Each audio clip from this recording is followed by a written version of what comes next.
Welcome to Storytime with Stacey. Today's story is Last Stop on Market Street. And this is written by Matt de la Peña and illustrated by Christian Robinson. So let's get started. CJ pushed through the church doors, skipped down the steps. The outdoor air smelled like freedom, but it also smelled like rain, which freckled CJ's shirt and dripped down his nose. He ducked under his Nana's umbrella, saying, "How come we gotta wait for the bus and all this wet?" "Trees get thirsty too," his Nana told him. "Don't you see that big one drinking through a straw?" CJ looked for a long time, but he never saw a straw. From the bus stop, he watched water pool on flower petals, watched rain patter against the windshield of a nearby car. His friend Colby climbed in, gave CJ a wave, and drove off with his dad. "Nana, how come we don't have a car?" "Boy, what do we need a car for? We got a bus that breathes fire, and old Mr. Dennis, who always has a trick for you." The bus creaked to a stop in front of them. It sighed and sagged, and the doors swung open. "What's that I see?" Mr. Dennis asked, as he pulled a coin from behind CJ's ear and placed it in his palm. Nana laughed her deep laugh and pushed CJ along. They sat right up front. The man across the way was tuning a guitar. An old woman with curlers had butterflies in a jar. Nana gave everyone a great big smile and a good afternoon. She made sure CJ did the same. The bus lurched forward and stopped. Nana hummed as she knit. "How come we always gotta go here after church?" CJ said. "Miguel and Kobe never have to go nowhere." "I feel sorry for those boys," she told him.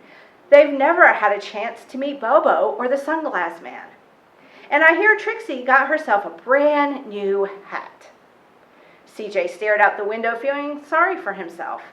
He watched cars zip by on either side and watched a group of boys hop curbs on their bikes. A man climbed aboard with a spotted dog. CJ gave up his seat. "How come that man can't see?" "Boy, what do you know about seeing?" Nana told him. "Some people watch the world with their ears." "Now that's a fact, and their noses too," the man said, sniffing at the air. "That's a mighty fine perfume you're wearing today, ma'am." Nana squeezed the man's hand and laughed her deep laugh. Two older boys got on next. CJ watched as they moved on by and stood in back.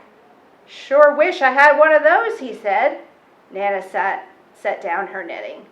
"What for? You've got the real thing living and sitting right across from you. Why don't you ask the man if he'll play us a song?" But CJ didn't have to. The guitar player was already plucking strings and beginning to sing. "To feel the magic of music," the blind man whispered, "I like to close my eyes." Nana closed hers too. So did CJ and the spotted dog. And in the darkness, the rhythm lifted CJ out of the bus, out of the busy city. He saw sunset colors swirling over crashing waves. He saw a family of hawks slicing through the sky. He saw the old woman's butterflies dancing free in the light of the moon. And CJ's chest grew full, and he was lost in the sound. And the sound gave him the feeling of magic. The song ended, and CJ opened his eyes. Everyone on the bus clapped, even the boys in the back. Nana glanced at the coin in CJ's palm, and CJ dropped it in the man's hat. "Last stop on Market Street," Mr. Dennis called. CJ looked around as he stepped off the bus. Crumbling sidewalks and broken down doors, graffiti-tagged windows and boarded-up stores. He reached for his Nana's hand. "How come it's always so dirty over here?" She smiled and pointed to the sky. "Sometimes when you're surrounded by dirt, CJ, you're a better witness for what's beautiful." CJ saw the perfect rainbow arching over their soup kitchen. He wondered how his Nana always found beautiful where he never even thought to look. He looked all around them again, at the bus rounding the corner out of sight, and the broken street lamps still lit up bright, and the stray cat shadows moving across the wall. When he spotted their familiar faces in the window, he said, "I'm glad we came."